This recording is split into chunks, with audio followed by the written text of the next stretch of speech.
The name says it all. Hi guys, just a quick update on the track project. So let's have a look where we're at. The engine bay starting to look more complete. So's the front end. I've just finished the adaptation of these pipes. These were off my old car where the intercooler sat in a slightly different position. So a bit of tweaking, bit of chopping and changing, and it's good to go. I won't be keeping them like that. That's just to get me up and running for now. Ideally, this section is not too bad, but this section here, I'd almost just prefer to, I suppose, just be going 90, 90, 90. But then also I'm not quite sure whether I'm going to keep this the same as it is at the minute or have this go up at more of an angle, because the battery's not going to be here, so I've got that choice to make. What else is going on? So we've got the screen's all in place. I just need to finish off a bit of bracketry to hold this here, just to give it a bit of support. Wiring's all in place for the wastegate. So I'm going to be running dual system. A little bit more information on that when I've finished it, because I've got this MAC valve to go in, which I just need to sort out which way I'm plumbing that, but that's a headache for another day. So back here you'll notice that I've actually got the downpipe installed. There we go, a bit of light. Yeah, I've got the downpipe installed. I've had that section made better. I've had this EGT port welded in. Yeah, ideally if that was in the exhaust manifold runners, then great, but at least there it's going to give me a reference point. Yeah, this is just an original charge pipe up to here, and then this end of it is another one of this end just chopped and welded on, and that fits really nicely like that. Once that bracket's on there, happy days. That's going to sit nicely like that. What else have we got? Yeah, the inlet manifolds. Can't remember whether we went through this last time, but yeah, I've got extra ports on there. So we've got one for the water meth injection controller, one direct for the boost gauge, and then one this end's going to go to the fuel pressure regulator, and the other one will go to the diverter valve. Well, it's going to be a dump valve in this case, which is going to be just running to atmosphere here because I am running mathless. This is something I picked up off someone. I don't know whether I'm going to be using it yet, but obviously mount that further down there. Something, I don't know, something, it might work, it might not. We'll soon find out. The coolant lines for the wastegate. So this is one of them here. There you go. One of them there, and then the other one goes on underneath. That's just basically I've put it in series with this line here. This one is the one that normally goes up to here, across and over to the coolant, but I've just put the wastegate in line with that. So yeah, it gives you a bit better view of where the ports are going as well for the wastegate. So we've got the side one and the top one here. So yeah, I've just put all this in ready to go. What else have we got? Obviously, yeah, I sorted out the coolant line. That's sitting a lot better now. And then we've got this one comes around to here, onto the original after run pump here. So that sits all right. I'm not 100% happy with it, but it'll do.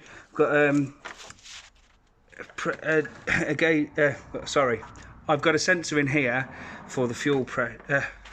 Oh my goodness, it's been a long day. I've got a sensor in there for the oil pressure.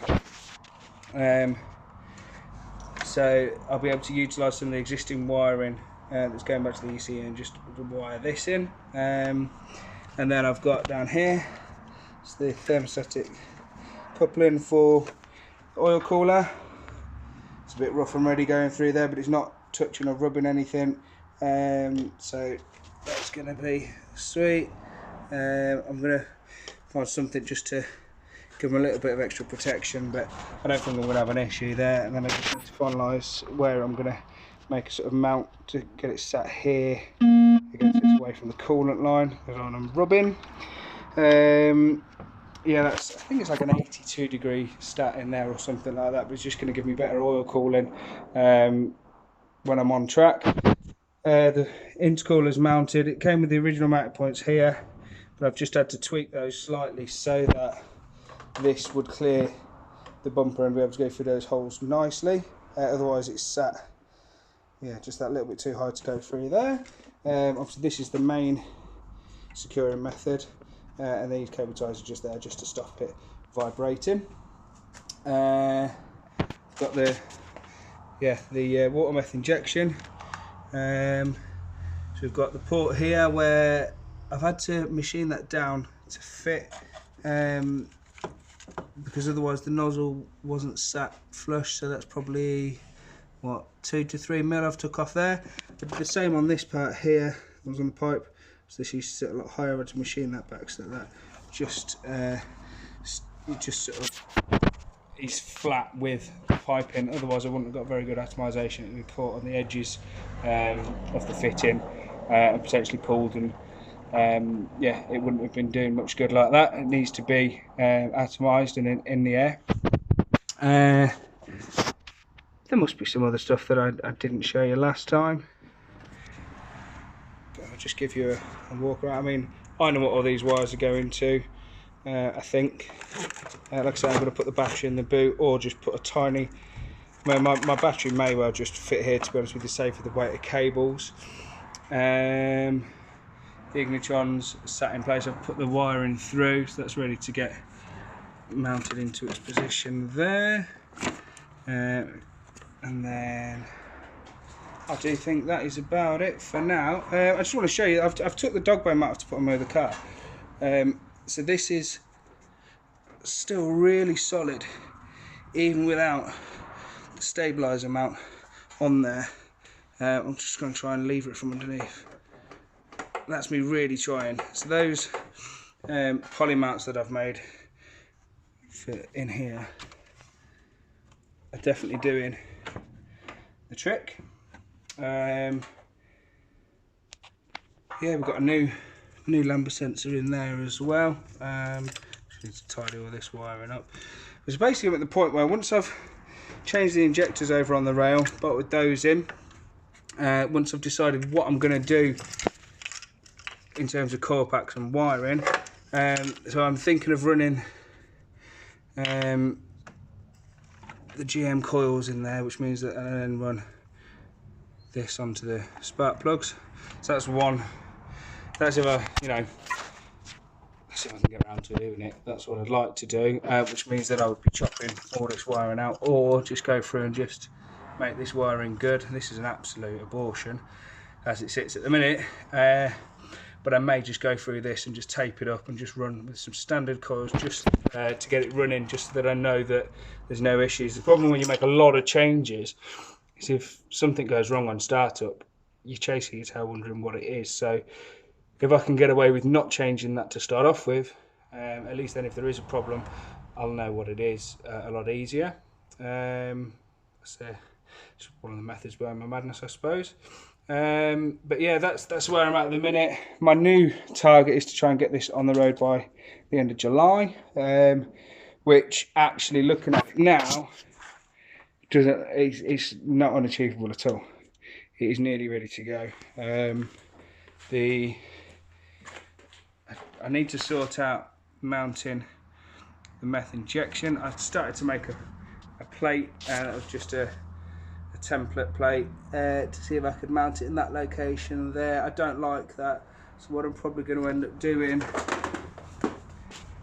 is mounting it further back, maybe up here. It's just struggling to get a location to mount it reasonably flat over here. This kind of works, but due to the way that those two fixings there are at different heights and things like that, this just doesn't, it's not an ideal solution. I'll give it a bash, but yeah, it's just not going to work, I don't think. So somewhere up here, and then I may well resort to running the meth lines under the car, following the fuel lines rather than through the car.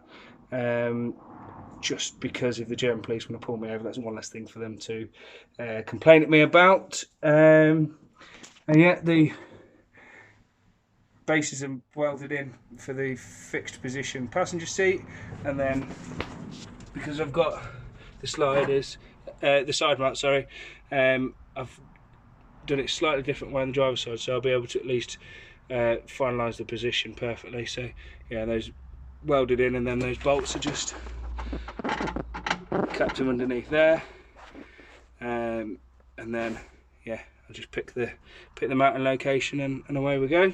This is the adapter piece for my exhaust. I was actually trying to make a gasket for this. I was being really stupid. There we go. Trying to make a gasket for it. I was being really stupid. I was trying to drill a 3-inch hole into some gasket material. Wasn't wearing safety gloves. Didn't have it clamped down or anything like that, and ended up putting a massive gash in the side of my thumb. And that sort of halted progress a couple of months ago. Sort of the couple of days spare that I had to work on it, I just couldn't. My thumb was knackered. So that's a confession of a mechanic. I tried to cut corners and it didn't pay off. I should have just bought a £3 gasket off eBay, but there we go. And I wish I had now. But so that's where we're at. Nothing's changed up this end. I need to put the drive shafts in still, but that's a quick job. I need to attach the clutch line back up. Again, it's a quick job. It's all just little bits and bobs. So hopefully next time you see me, the next video I'm planning to be turning the key on the Ignitron and listening to her purr. I'll see you then. Cheers, guys.